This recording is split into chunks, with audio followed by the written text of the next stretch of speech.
यार आज हम पढ़ेंगे महर्षि सौभरी चरित्र के बारे में व उनके पूर्वजों की कथा सरल हिंदी भाषा में। सृष्टि के रचयिता ब्रह्मा जी हैं। ये हिंदुओं के तीन प्रमुख देवताओं ब्रह्मा विष्णु महेश में से एक हैं। ब्रह्मा जी के हाथों में वेद ग्रंथों का चित्रण है। उनकी पत्नी गायत्री जी, उनके हाथों में भी वेद ग्रंथ रहते हैं।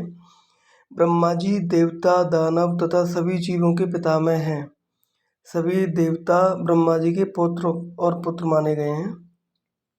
मत्स्य पुराण के अनुसार ब्रह्मा जी के चार मुख हैं। वे अपने चारों हाथों में क्रमशः वरमुद्रा, अक्षर सूत्र, वेद तथा कमंडल धारण किए हुए हैं। ब्रह्मा जी के जो पुत्र हैं उनमें मरीचि, अत्रि, अंगिरस, पुलस्त्य, पुलह, क्रतु, भृगु, वशिष्ठ, दक्ष, कर्दम, नारद, शनक, सनंदन, सनत कुमार, सनातन, स्वयंभू मनु, शत्रुपा, चित्रगुप्त, रुचि, प्रचेता व अंगिरा। ब्रह्मा जी की जो पुत्रियों में जो नाम शुमार हैं वो हैं सावित्री, गायत्री, श्रद्धा, मेधा, सरस्वती। ब्रह्मा जी के 7 पुत्र जो कि उत्तर दिशा में आकाश में सप्तऋषि के रूप में स्थित हैं, उनके नाम हैं मरीचि, अत्रि, अंगिरा, पुलह, क्रतु, पुलस्त्य तथा वशिष्ठ। ब्रह्मा जी के प्रमुख पुत्रों की जो जन्म अवस्था है वो इस तरीके से है। मन से मरीचि हुए, नेत्र से अत्रि, मुख से अंगिरस, कान से पुलस्त्य, नाभि से पुलह, हाथ से क्रतु, त्वचा से भृगु, प्राण से वशिष्ठ, अंगुष्ठ से दक्ष, छाया से कंदर्प और गोद से नारद। इच्छा से सनक, सनातन सनत कुमार और सनातन, शरीर से स्वयंभू मनु और शत्रुपा, और ध्यान से चित्रगुप्त। ऋग्वेद में लगभग 1000 सूक्त हैं, यानी लगभग 10,000 मंत्र हैं। चारों वेदों में करीब 20,000 से ज़्यादा मंत्र हैं। ऋग्वेद में ऋषि कुलों में मंत्र रचयिता ऋषियों की एक लंबी परंपरा रही है। ये कुल परंपरा ऋग्वेद के सूक्त 10 मंडलों में संग्रहित है। इनमें 2 से 7 यानी 6 मंडल ऐसे हैं जिन्हें हम परंपरा से वंश मंडल कहते हैं। इसमें अगर हम थोड़ा ब्राह्मण समाज का भी करेंगे, जिसमें जो अंगिरा वंशज हैं उनके बारे में हम पढ़ेंगे। और इससे पहले हम थोड़ा ब्राह्मण के बारे में पढ़ते हैं कि ब्राह्मण कौन होते हैं। और अपनी स्वजाति को लेके हर किसी में एक अभिमान होता है, तो उसके लिए कहा गया है कि जिसे न निज गौरव व निज जाति पर अभिमान है वह नर नहीं, नर पशु निरा है और मृतक समान है। ब्राह्मण कौन होते हैं इसके बारे में पढ़ते हैं कि ब्राह्मण शब्द, ज्ञान, साधना, शील, सदाचार, त्याग और आध्यात्मिक जीवन वृत्ति के आधार पर अपना जीवन जीने वाले लोगों के लिए एक सम्मानित संबोधन है, जो आत्मा के द्वैत भाव से युक्त न हो, जाति, गुण और क्रिया से भी युक्त न हो, षड उर्मियों, षड भावों आदि समस्त दोषों से मुक्त हो, सत्य, ज्ञान, आनंद स्वरूप स्वयं निर्विकल्प स्थिति में रहने वाला, अशेष कल्पों का आधार रूप समस्त प्राणियों के अंतस में निवास करने वाला, अंदर बाहर आकाशवत संव्याप्त, अखंड, आनंदवान, अप्रमेय, अनुभवगम्य, अप्रत्यक्ष भासित होने वाले आत्मा का करतल, आम लकवत परोक्ष का भी साक्षात्कार करने वाला, काम, रोग, द्वेष आदि दोषों से रहित होकर कृतार्थ हो जाने वाला, शम, दम आदि से संपन्न, मात्सर्य, तृष्णा, आशा, मोह आदि भावों से रहित, दंभ, अहंकार आदि दोषों से चित्त को सर्वथा अलग रखने वाला हो, वही ब्राह्मण है। उनके लिए एक श्लोक भी है कि न क्रुद्धयेन प्रहिश्च मानितो अपमानितश्च सर्वभूतेषु भयदस्तम देव ब्राह्मणो विदु। जो व्यक्ति सम्मान दिए जाने अथवा अपमान किए जाने पर ना तो प्रसन्न होता और ना ही नाखुश, और जो सभी प्राणियों को अभय देता है उसी को देवतागण ब्राह्मण कहते हैं। इसी तरीके से कि देवाधीना जग उत्सर्वा मंत्राधीनश्च देवता ते मंत्रः ब्राह्मणधीनः तस्माद् ब्राह्मण देवता। सारा संसार देवताओं के अधीन है तथा देवता मंत्रों के अधीन हैं, मंत्र ब्राह्मण के अधीन हैं, इसके कारण ब्राह्मण देवता हैं। तो अब इसके बाद में हम जो अंगिरा ऋषि जी हैं उनकी जो वंश परंपरा है, जिनसे महर्षि घोर, महर्षि कर्ण तथा सौरी जी हुए और आज हम उनके वंशज हैं, तो अपने पूर्वजों के बारे में हम पढ़ते हैं। तो महर्षि अंगिरा जी हैं, इनका पुराणों में बताया गया है कि महर्षि ब्रह्मा जी के मानस पुत्र हैं। इन्हें प्रजापति भी कहा गया है। सप्त ऋषियों में वशिष्ठ, विश्वामित्र, मरीचि आदि के साथ इनका परिगणन हुआ है। इनके दिव्य आध्यात्मिक ज्ञान, योग बल, तप साधना, मंत्र शक्ति की विशेष प्रतिष्ठा है। इनकी पत्नी दक्ष प्रजापति की पुत्री स्मृति मतांतर से श्रद्धा थी, जिनसे इनके वंश का विस्तार हुआ। इनके पुत्र घोर ऋषि, इनके पौत्र कण्व ऋषि तथा इनके प्रपौत्र ब्रह्मर्षि सौरी जी हैं। ब्रह्मांड एवं वायु पुराणों में स्वरूपा, मरीचि, स्वराट, कार्दमी, पथ्या, मानवी को अथर्वण की पत्नियां कहा गया है। अथर्ववेद के प्रारंभकर्ता होने के कारण इन्हें अथर्वा भी कहते हैं। महर्षि अंगिरा की तपस्या और उपासना इतनी तीव्र थी कि इनका तेज और प्रभाव अग्नि की अपेक्षा बहुत अधिक बढ़ गया था। उस समय अग्नि देवता भी जल में रहकर तपस्या कर रहे थे। जब उन्होंने देखा कि अंगिरा के तपोबल के सामने मेरी तपस्या प्रतिष्ठा तुच्छ हो रही है, तो वे दुखी होकर अंगिरा के पास गए और कहने लगे कि आप प्रथम अग्नि हैं, मैं आपके तेज की तुलना अपेक्षाकृत न्यून होने से द्वितीय अग्नि हूँ। मेरा तेज आपके सामने फीका पड़ गया है, अब मुझे कोई अग्नि नहीं कहेगा। तब महर्षि अंगिरा ने सम्मानपूर्वक उन्हें देवताओं के हवि पहुँचाने का कार्य सौंपा, साथ ही पुत्र रूप में अग्नि का वर्ण किया। तत्पश्चात वे अग्निदेव ही बृहस्पति नाम से अंगिरा के पुत्र के रूप में प्रसिद्ध हुए। उतथ तथा महर्षि संवर्त भी इन्हीं के पुत्र हैं। ये मंत्र दृष्टा, योगी, संत तथा महान भक्त हैं। इनकी अंगिरा स्मृति में सुंदर उपदेश व धर्माचरण की शिक्षा व्याप्त है। महाभारत में भी अंगिरस स्मृति का उल्लेख मिलता है। संपूर्ण ऋग्वेद में महर्षि अंगिरा तथा उनके वंशधरों तथा शिष्य प्रशिष्यों का जितना उल्लेख है उतना अन्य किसी ऋषि के संबंध में नहीं है। सबसे विस्तृत परिवार वाले अंगिरा जी ही हैं, जिनके कुल ऋषियों की संख्या 56 है। विद्वानों का यह भी मत है कि महर्षि अंगिरा से संबंधित वंश और गोत्रकार ऋषि ऋग्वेद के नवम मंडल के दृष्टा हैं। नवम मंडल के साथ ही ये अंगिरस ऋषि प्रथम, द्वितीय, तृतीय आदि अनेक मंडलों के तथा कतिपय सूक्तों के दृष्टा ऋषि भी हैं, जिनसे ये महर्षि कुश, हिरण्यस्तुप, सप्तगु, नृमेध, शंखपूत, प्रियमेध, सिंधुसित, वीतहव्य, अविवर्त, अंगिरस, संवर्त और हविर्धान आदि मुख्य हैं। ऋग्वेद का नवम मंडल जो कि 114 सूक्तों में निबद्ध है, जिसे पवमान मंडल के नाम से जाना जाता है। इसकी ऋचाएँ पवमानी ऋचाएँ कहलाती हैं। इन ऋचाओं में सोम देवता की महिमापरक स्तुतियाँ हैं, जिनमें यह बताया गया है कि इन पवमानी ऋचाओं के पाठ से सोम देवताओं का आप्यायन होता है। मनु स्मृति में भी कथा है कि अंगिरस नामक एक ऋषि को छोटी अवस्था में बहुत ज्ञान हो गया था, इसलिए उसके काका, मामा आदि बड़े बूढ़े नातेदार रिश्तेदार उनके पास आकर अध्ययन करने लग गए थे। स्वयंभुव मनवंतर में अंगिरा जी को ब्रह्मा के सिर से उत्पन्न बताया गया है।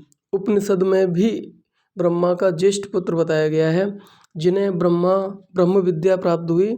शौनक ऋषि को इन्होंने विद्या के दो रूपों, परा वेद व्याकरण आदि का ज्ञान तथा अपरा अक्षर का ज्ञान आदि से परिचित करवाया। श्रीमद् भागवत के अनुसार रथितर नामक किसी निसंतान क्षत्रिय को पत्नी से इन्होंने ब्राह्मणोपम पुत्र उत्पन्न किए थे। याज्ञवल्क्य स्मृति में भी अंगिरसकृत धर्मशास्त्र का भी उल्लेख मिलता है। अब हम जानते हैं इनके जो पुत्र हुए थे महर्षि घोर जी, उनके बारे में पढ़ते हैं। घोर ऋषि ब्रह्मा जी के पौत्र व अंगिरा जी के पुत्र थे। वेदों और पुराणों में इनका विवरण मिलता है। इनके पुत्र कण्व ऋषि हुए।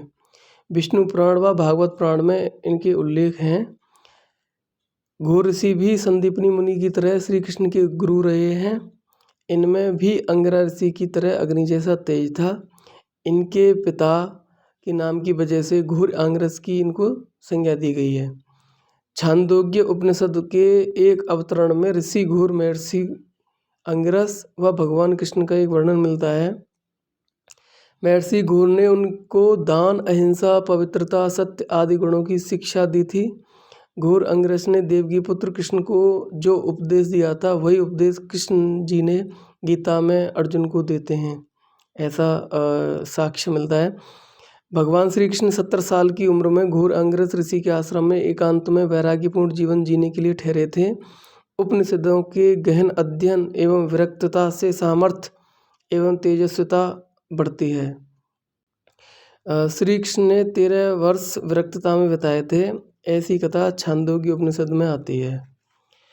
अब हम पढ़ेंगे जो महर्षि घोर जी के पुत्र थे, महर्षि कर्ण, उनके बारे में पढ़ते हैं कि कर्ण ऋषि अंगिरा जी के पौत्र व घोर ऋषि जी के पुत्र थे, जिन्होंने ऋग्वेद में अनेक मंत्रों की रचना की। महर्षि सौभरी जी, जिनकी वंशावली आदिघोड़ सौभरे ब्राह्मण कहलाती है, यो यमुना नदी के किनारे गांव सुनरक, वृंदावन, मथुरा व आसपास के क्षेत्रों में इनका निवास है। वो इन्हीं वंश परंपरा से हैं।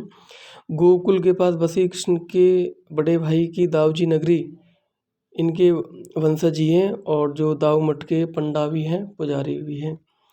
इनके अलावा राजस्थान, मध्य प्रदेश और उत्तर प्रदेश के कई हिस्सों में ये सौभरे वंशज अच्छी खासी संख्या में हैं। विष्णु पुराण व भागवत पुराण में इनका उल्लेख मिलता है। द्वापर युग में जन्मे भगवान श्री कृष्ण के गुरु सांदीपनी की तरह इन्होंने भी, ये घोर ऋषि जी का है, इनमें भी सदैव तपस्या में लीन रहने वाले ऋषि कर्ण का रमणीक आश्रम था, जहाँ शिष्यों की शिक्षा दीक्षा अनवरत चलती रहती थी। उस समय काल में ही वृत्तासुर नाम का एक आतंकी संत महात्माओं के लिए कष्टदायक बना हुआ था, और उसने इंद्र से इंद्रासन बलपूर्वक छीन लिया था। वृत्तासुर को भस्म करने के लिए इंद्र ने ब्रह्मर्षि दधीचि से प्रार्थना की तथा उनकी अस्थियां प्राप्त कर वज्र बनाया वृत्तासुर को मार दिया था। वृत्तासुर के भस्म हो जाने के बाद में वज्र सृष्टि को भी अपने तेज से जलाने लगा। इस समाचार को नारद जी ने भगवान विष्णु से कहा और सृष्टि की रक्षा हेतु निवेदन किया। भगवान विष्णु ने नारद जी को बताया कि जहाँ एक ओर वज्र में नष्ट करने की शक्ति है तो दूसरी ओर सृजन करने की भी विलक्षण क्षमता भी है। विष्णु जी ने नारद जी से भूमंडल पर महर्षि दधीचि के समकक्ष किसी तपस्वी ऋषि का नाम बताने को कहा। नारद जी ने महर्षि कर्ण की प्रशंसा करते हुए उन्हीं का नाम इस हेतु प्रस्तावित किया। भगवान विष्णु महर्षि कर्ण के आश्रम पहुँचे। वज्र के तेज को ग्रहण करने का आग्रह उन ऋषि से किया। ऋषि श्रेष्ठ ने सृष्टि के कल्याण हेतु उस तेज को ग्रहण करना स्वीकार किया। विष्णु भगवान ने कहा कि वज्र का जो तेज संहारक के साथ साथ गर्भोत्पादक भी है। कुछ दिनों बाद ऋषि पत्नी गर्भवती हुई, पुत्र रत्न की प्राप्ति हुई। ये ही आगे चलकर तपोधन महर्षि सौभरी जी हुए। बालक सौभरी ने पिता कर्ण से तत्त्वमसि का ज्ञान प्राप्त किया। ऋषि कर्ण ने उन्हें समूल सत्य बताया। जगत ईश्वर हमारी अपनी ही अंतरात्मा का स्वरूप है, उन्हें दूरवर्ती कहना ही नास्तिकता है। ऋषि ने आगे कहा कि वत्स, जगत की अनंत शक्ति हमारे और तुम्हारे अंदर है। मन के कुसंस्कार उसे ढके हैं, उन्हें भगाओ, साहसी बनो, सत्य को समझो, आचरण में उन चीज़ों को ढालो। कर्ण उन्हें बोले, पुत्र, जैसे समुद्र के जल में वृष्टि हुई है वह पानी नदी के रूप में समुद्र में मिल गया।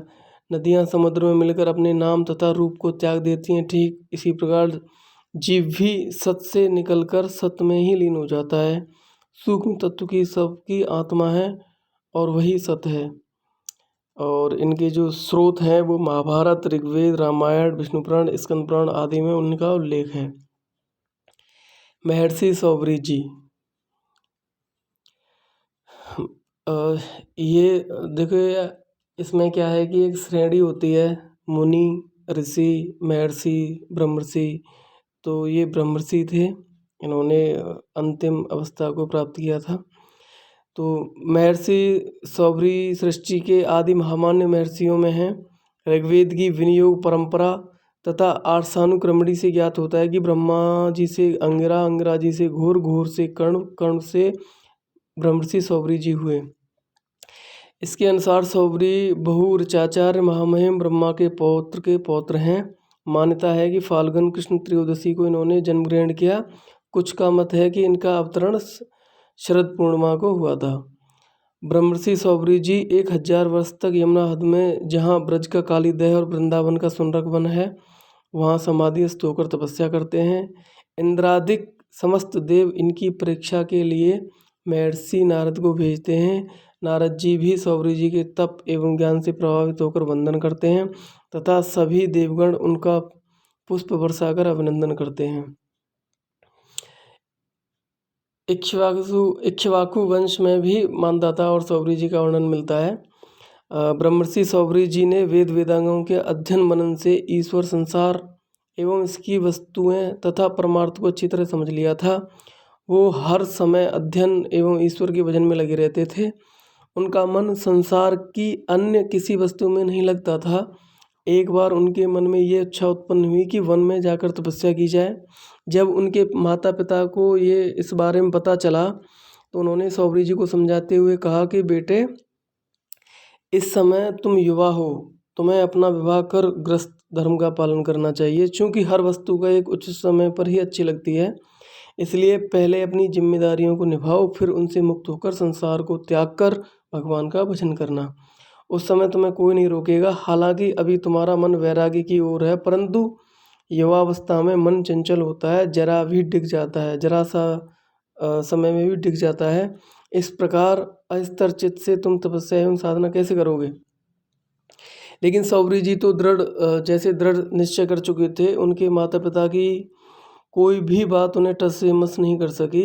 एक दिन वो सत्य की खोज में वन की ओर निकल पड़े। चलते चलते वे एक अत्यंत ही सुंदर एवं रमणीय स्थान पर पहुँचे, जहाँ पास ही नदी बह रही थी और पक्षी मधुर स्वर में कलरव कर रहे थे। इस स्थान को उन्होंने अपनी तपस्या स्थली के रूप में चुना, जो आज का वृंदावन सुनरक नामक जगह है, जो यमुना नदी के तट पर स्थित है। ऐसे ही दिन बीत रहे थे। उनके शरीर पर अब किसी भी मौसम का असर नहीं होता था।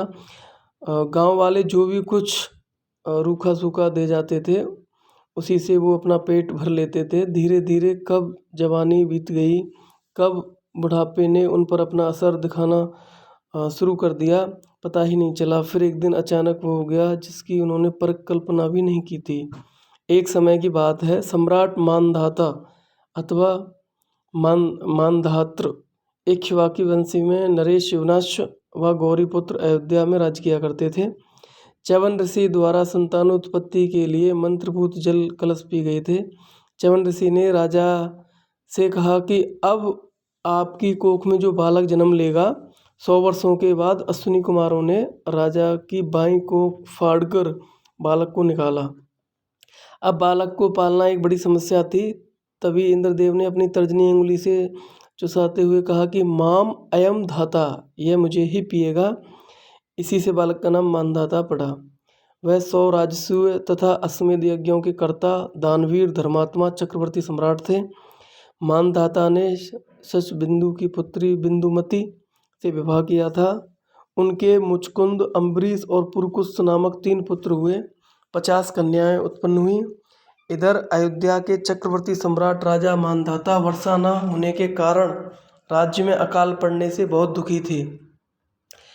वह अपनी सहधर्मिणी से प्रजा के कष्टों की चर्चा कर ही रहे थे कि घूमते घूमते नारद ऋषि जी सम्राट मानधाता के राजमहल में पधारे।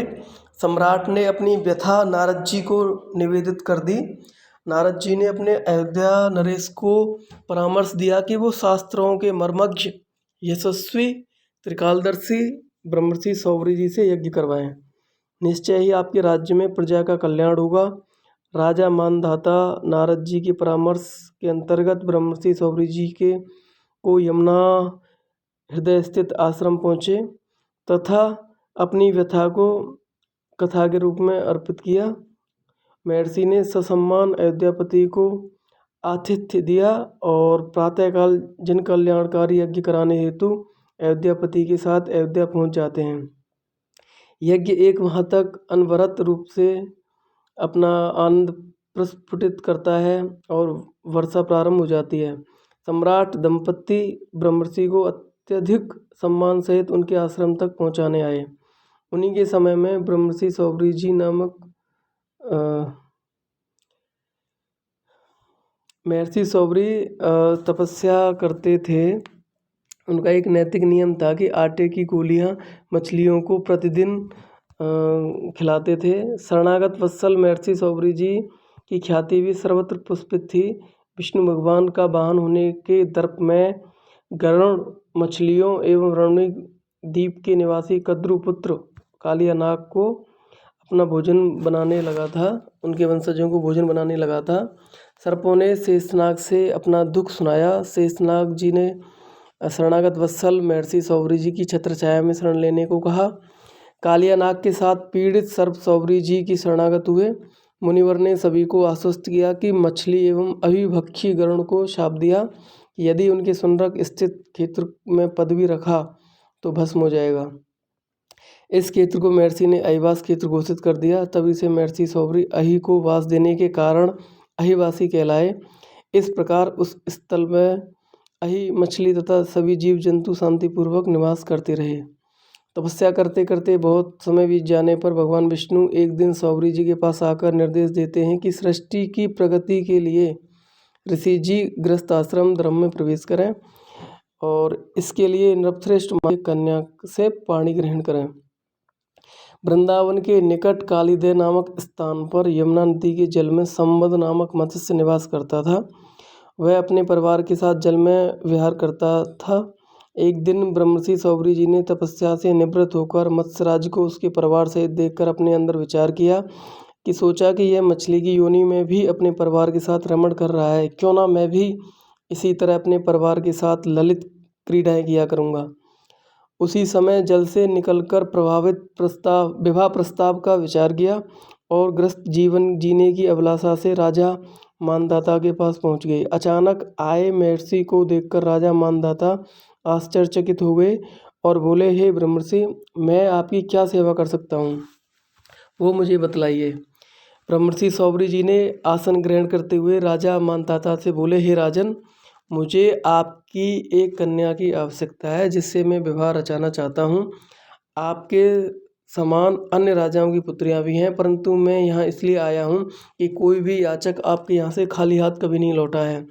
आपके तो 50 कन्या हैं, उनमें से आप मुझे सिर्फ एक ही दे दीजिए। राजा ने महर्षि की बातें सुन व उनके बूढ़े शरीर को देखकर डरते हुए बोले, हे ब्रह्मर्षि, आपकी यह इच्छा हमारे मन से परे है, क्योंकि हमारे कुल में लड़कियां अपना वर स्वयं चुनती हैं। ब्रह्मर्षि सौबरी जी सोचने लगे, ये बात सिर्फ टालने के लिए है और वह ये भी सोच रहे थे कि राजा मेरे जर्जर शरीर को देखकर भयावह हो रहे हैं। राजा की ऐसी मनोदशा देखकर वह बोले, हे राजन, अगर आपकी पुत्री मुझे चाहेगी तो मैं विवाह करूँगा, अन्यथा नहीं। यह सुनकर राजा मानधाता बोले, फिर तो आप स्वयं अंतःपुर चलिए।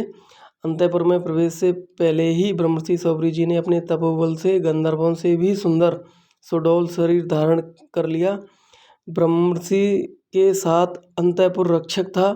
उससे महर्षि ने कहा कि अब वह राजा की पुत्रियों से बोले कि जो कोई पुत्री मुझे वर के रूप में स्वीकार करती है वह मेरा स्मरण करे। इतना सुनते ही राजा की सभी पुत्रियों ने अपने अपने मन में महर्षि जी का स्मरण किया और परस्पर यह कहने लगीं कि आपके अनुरूप नहीं है, ये वर आपके अनुरूप नहीं है, इसलिए मैं इनके साथ विवाह करूंगी। देखते देखते राजा की पुत्रियां आपस में कलह करने लगीं। ये सारी बातें अंतःपुर रक्षक ने राजा मानधाता को बताईं। यह सुनकर राजा को बड़ा आश्चर्य हुआ और बोले, रक्षक, तुम कैसी बातें कर रहे हो। राजा पश्चाताप करने लगे कि मैंने उन्हें अंदर ही क्यों जाने दिया। जैसे तैसे न चाहते हुए भी राजा ने विवाह संस्कार पूरा किया और वहाँ से 50 पुत्रियों के साथ अपार दहेज देकर धन धान्य से परिपूर्ण उनको आश्रम अहिवास सुनरक को विदा किया। ब्रह्मर्षि सौरी जी 50 कन्याओं को अपने आश्रम ले गए। आश्रम पहुंचते ही विश्वकर्मा जी को बुलाया और सभी कन्याओं के लिए अलग अलग गृह बनवाए और जिनके चारों तरफ सुंदर जलाशय, पक्षियों से गूंजते हुए बगीचे, ऐसी उन्होंने उनको कल्पना करके बताया। शिल्प विद्या के धनी विश्वकर्मा ने वह सारी सुविधाएं उपलब्ध कराईं जो अनिवार्य थीं। राजकन्याओं के लिए अलग अलग महल खड़े कर दिए। अब राजकन्याएं बड़े मधुर स्वभाव से वहाँ रमण करने लगीं। एक दिन राजा मानधाता अपनी पुत्रियों का कुशल क्षेम जानने महर्षि के आश्रम पहुँचे। जब वे पुत्रियों के महल जाते तो प्रत्येक पुत्री के प्रासाद में या महल में नृप मानधाता को महर्षि सौरी मिलते। वो पूछते कि पुत्री खुश तो हो ना, तुम किसी प्रकार का कष्ट तो नहीं है। पुत्रियां जवाब देती कि नहीं, हम बहुत खुश हैं, बस एक ही बात, ब्रह्मर्षि सौरी जी जो हैं वो मुझे छोड़कर अन्य बहनों के पास नहीं जाते, इस बात से थोड़ी हमें पीड़ा होती है। इसी तरह राजा ने दूसरी पुत्रियों से भी वही प्रश्न किया जो पहले वाली पुत्रियों से किया था। इसी तरह से राजा मानधाता को सभी पुत्रियों के समान उत्तर सुनने को मिला। राजा सब कुछ समझ गए और ब्रह्मर्षि सौरी जी के सामने हाथ जोड़कर बोले, महर्षि आपके तपोबल का ही यह परिणाम है। महर्षि ने राजा को काम, क्रोध, लोभ, मोह, अहंकार त्यागने का उपदेश दिया। अंत में राजा अपने राज्य को लौटाए। महर्षि सौरी जी के 5000 गुणवान और रूपवान पुत्र हुए जो कि अहिवासी कहलाए। कई वर्षों तक ऋषि सौरी जी ने अपने पत्नी और बच्चों के साथ सुखपूर्वक जीवन व्यतीत करते रहे। योग माया ने महर्षि के निर्देश पर सभी के लिए अलग अलग आवासों की व्यवस्था कर दी। ब्रह्मर्षि सौरी जी पत्नियों के साथ योग बल से रहते थे। वह आगे सोचने लगे कि अब उनके पुत्रों के भी पुत्र होंगे। अंदर ही अंदर विचार करने लगे कि मेरी इच्छाओं के मनोरथ का विस्तार होता जा रहा है। यह सब सोचकर फिर से उन्हें वैराग्य होने लगा। एक दिन महर्षि को लगा कि उनका काम पूरा हो गया है और सभी पत्नियों एवं परिवार को बताकर पुनः तपस्या की ओर बढ़ने की इच्छा हुई। फिर धीरे धीरे उनका मन इन सब से उचटने लगा। उनका मन उनसे बार बार एक ही प्रश्न करता है कि क्या इन्हीं सांसारिक भोगों के लिए उन्होंने तपस्या और कल्याण का मार्ग छोड़ा था। उन्होंने गृहस्थ जीवन के सुख को भी देखा और तपस्या के समय शांति और संतोष को भी। ऋषि पत्नियों ने भी महर्षि के साथ ही तपस्या में सहयोग करने का आग्रह किया। तपस्या में लीन हो प्रभु दर्शन कर समाधिस्थ हो गए। इस प्रकार वह पुत्र मोह व ग्रस्त सब कुछ त्याग कर अपनी स्त्रियों सहित वन की ओर गमन कर गए। बाद में भगवान में आसक्त होकर मोक्ष को प्राप्त किया। महर्षि जी का तपस्थली आज भी सुनरख वृंदावन में विद्यमान है, जहाँ मंदिर में महर्षि सौरी जी की अर्चना पूजा की जाती है। वहाँ पर उनके वंशज रहते हैं। सौरी जी ऋषि तपस्या काल तक परम ब्रह्मचारी रहे। ये हमें उनसे सीखने के लिए कुछ बातें हैं जो हमें सीखनी चाहिए। और वो परम ब्रह्मचारी के साथ में परम तपस्वी भी रहे। गरुड़ से कालिया नाग को बचाने से शरणागत वत्सल कहलाए। जब उन्हें पारिवारिक अवस्था में प्रवेश किया तो उन्होंने संतुलित गृहस्थ जीवन को जिया। तपस्वी जीवन में महर्षि सौरी जी ने बिल्कुल सामान्य जीवन व्यतीत किया। गृहस्थ काल में महाराजाओं से भी ऊपर उन्होंने जिंदगी बिताई। महर्षि बहुत अच्छे राजपुरोहित भी थे। वेद मंत्रों के माध्यम से उन्हें कई तरीके के महायज्ञ राजाओं के यहाँ पे किए। पिता कण्व ऋषि द्वारा युवावस्था में विवाह के लिए बार बार समझाते हैं कि लेकिन वो फिर भी मना करते हैं। यह स्वभाव उनके युवा हट को दर्शाता था। महर्षि वास्तुकला प्रेमी रहे। उन्होंने विश्वकर्मा को अपने 50 पत्नियों की रानी की तरह रहें ऐसा भव्य आलीशान भवन बनाने को कहा था, जिनके सामने राजमहल की चमक भी धुंधली थी। परिवार से मोह तथा समयकाल बीत जाने पर परिवार से उचित समय पर घर छोड़कर गृहत्यागी होने का उदाहरण वो पेश करते हैं। 50 पत्नियों के साथ महर्षि इस प्रकार रहते हैं कि किसी को कोई समस्या ना आए और किसी के साथ भेदभाव ना हो। यह सब करके उन्होंने पतिव्रत धर्म को निभाया। 50 पत्नियों द्वारा वानप्रस्थ की ओर जब जाते हैं तो 50 की 50 पत्नियां उनके साथ वन गमन करती हैं। यह विचार, यह व्यवहार उनकी वृद्धावस्था में भी अच्छे सामंजस्य को दर्शाता है। महर्षि सौरी जी ने भगवान विष्णु के वाहन गरुड़ को भगाकर मछली व सर्पों की जान बचाई। ऐसा करके वो पर्यावरण हितैषी का तमगा धारण करते हैं। उन्होंने दयालुता के माध्यम से जीवों की रक्षा की। महर्षि सौरी जी तपस्या के समय यमुना नदी के जल में योग करते थे। उनके द्वारा जल के अंदर वाटर मेडिटेशन मतलब जल योग की यह योग विद्या निराली ही थी। महर्षि सौरी जी यमुना जल से बाहर निकलकर पारिवारिक लीला करने हेतु राजा मानधाता के पास पहुंचकर उनसे शादी का प्रस्ताव रख आत्मविश्वासी, निडर, स्पष्ट वक्ता, स्वयंवर समर्थक आदि होने का बड़ा ही अच्छा नमूना पेश करते हैं। तो इस तरीके से आपने महर्षि सौरी जी के जीवन चरित्र के बारे में पढ़ा। उनसे कुछ शिक्षा की बातें हमें लेने की ज़रूरत है। तो ये सब आप हमारे ब्लॉग पे आके पढ़ सकते हैं, ब्रह्मर्षि सौरी कोश.blogspot.com के नाम से।